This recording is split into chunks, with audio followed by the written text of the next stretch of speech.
శ్రీమచ్చంకర భగవత్పాదాచార్య విరచితం శ్రీ కనకధారా స్తోత్రం. ఆ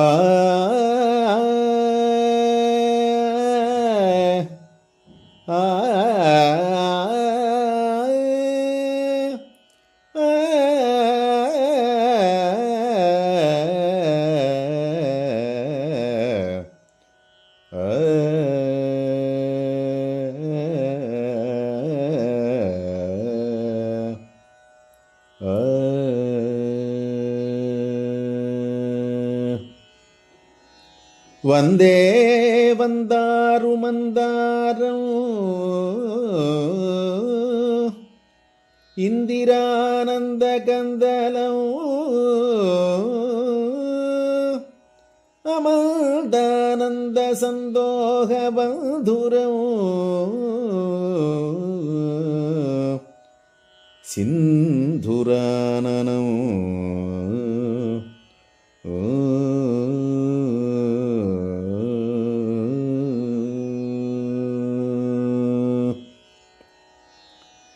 శ్రీ శంకర భగవత్పాదాచార్యులు వారు రచించినటువంటి శ్రీ కనకధారా స్తోత్రం అనే ఈ స్తోత్ర కావ్యంలో మొట్టమొదటి శ్లోకము గణపతి ప్రార్థన చేస్తూ ఆరంభించబడింది. వందారు మందారం ఇందిరానంద కందలం అమందానంద సందోహ బంధురం సింధురాననం వందే. సింధురాననం వందే. సింధురానన అంటే మహాగణపతి, సింధుర అంటే ఏనుగు గజం, సింధురానన అంటే మహాగణపతి. అటువంటి మహాగణపతిని నేను నమస్కరిస్తున్నాను. ఆ మహాగణపతి యొక్క స్వరూపం ఎటువంటిది అనంటే వందారు మందారం. వందారు అంటే భక్తితో నమస్కరించేటువంటి భక్తజనుడు, వారికి మందారం.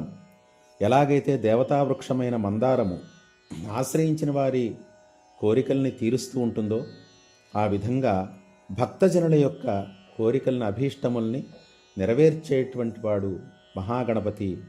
అటువంటి మహాగణపతిని నేను నమస్కరిస్తున్నాను. దేవతావృక్షములు 5 ఉంటాయి. మందారము, పారిజాతము, సంతానము, కల్పవృక్షము, హరిచందనము అని 5 వృక్షాలు. అందులో మొట్టమొదటిది మందారం. అది కోరిన కోరికల్ని తీర్చడంలో ఎంతో శక్తి కలిగినటువంటి వృక్షం. అలాంటి మందార వృక్షంతో సమానమైన వాడు మహాగణపతి భక్తుల పట్ల అని. ఇందిరానంద కందలం, మహాలక్ష్మీదేవి యొక్క ఆనందమునకు మూలస్థానమైన వాడు మహాగణపతి. అమందానంద సందోహ బంధురం. అమందానందం అంటే అత్యుత్తమమైన ఆనందం. స్వార్థం వల్ల ఏర్పడే ఆనందం క్షణికం.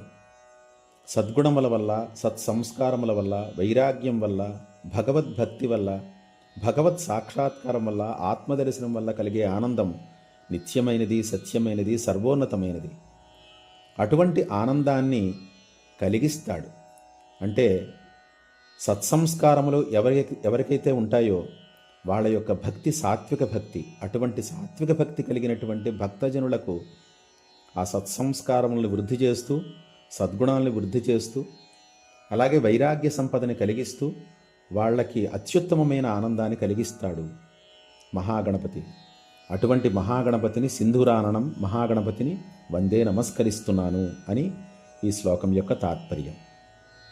ఆ తర్వాత అమ్మవారి యొక్క క్రీగంటి చూపును వర్ణిస్తూ మొట్టమొదటి శ్లోకాన్ని ఆరంభిస్తున్నారు శంకరాచార్యులు వారు. అంగం హరే పులకభూషణమాశ్రయంతి భృంగాంగనేవ ముకుళాభరణం తమాలం అంగీకృతాఖిల విభూతిరపాంగలీలా మాంగళ్యదాస్తు మమ మంగళదేవతాయాః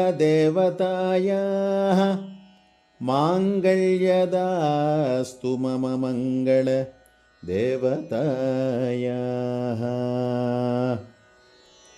ఈ శ్లోకంలో అమ్మవారి యొక్క క్రీగంటి చూపు వర్ణించబడుతోంది. ఆ క్రీగంటి చూపు మాకు సకల శుభాల్ని కలిగించుగాక అని ఈ శ్లోకం యొక్క సారాంశం. ఆ అమ్మవారి యొక్క క్రీగంటి చూపు ఎటువంటిది అనంటే, పులకభూషణం హరేః అంగం ఆశ్రయంతి.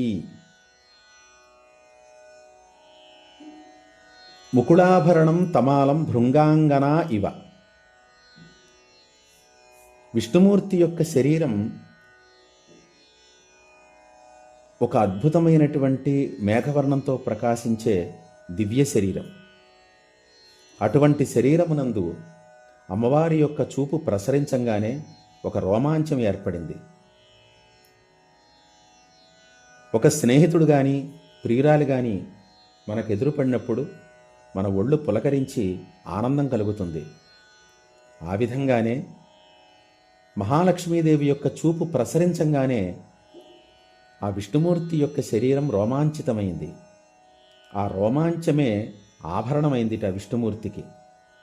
అటువంటి రోమాంచమే ఆభరణంగా కలిగినటువంటి ఆ విష్ణుమూర్తి యొక్క శరీరాన్ని ఆశ్రయించింది అమ్మవారి యొక్క క్రీగంటి చూపు. క్రీగంటి చూపు దాన్ని అపాంగ వీక్షణం అంటారు. అపాంగ వీక్షణం అంటే కన్నుల యొక్క చివరి భాగం నుంచి చూపు ప్రసరిస్తే ఆ చూపు అపాంగ వీక్షణం లేదా క్రీగంటి చూపు అని చెప్పబడుతుంది.